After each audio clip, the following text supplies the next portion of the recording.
Gusto mong maging content creator tapos ayaw mong gumawa ng bagong Facebook account dahil nga mahal na mahal mo na yung Facebook mo kaya ayaw mong i-let go. Sana all mahal at sana all hindi iiwan. So, kung ayaw mong iwan yung account mo, linisin mo muna yung Facebook account mo bago ka mag-turn on ng professional mode. Dahil kapag nag-turn on ka na guys ng professional mode mo, doon na magsisilabasan yung mga iba't ibang violation. So, kung gusto mo nga mag-delete ng mga lumang post mo in easy way, sundan mo lang ang video na ito. So, dito guys sa ating Facebook account, pindutin lang natin itong tatlong tuldok. And then, activity log. Tapos, makikita natin itong your Facebook activity. Pindutin natin ito. And then, dito sa baba guys, ito, manage post. Pindutin natin itong arrow. And then, pindutin natin itong your post, photos, and videos. And then, dito guys, makikita nyo na lahat ng mga post ninyo. So, i-mark nyo lang ito kung gusto nyong i-delete lahat. I-all nyo lang.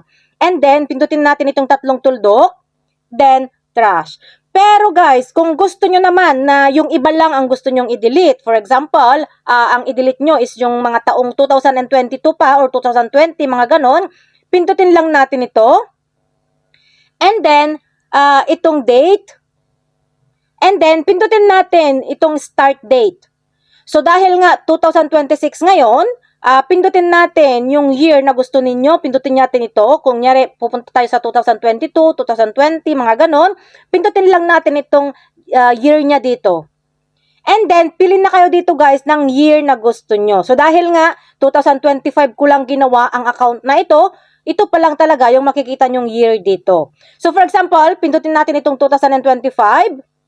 And then, pili na kayo dito guys kung anong month ang gusto ninyo. So, for example, September. So, para makita natin yung September, pindutin natin itong arrow dito, kabilaan, yan.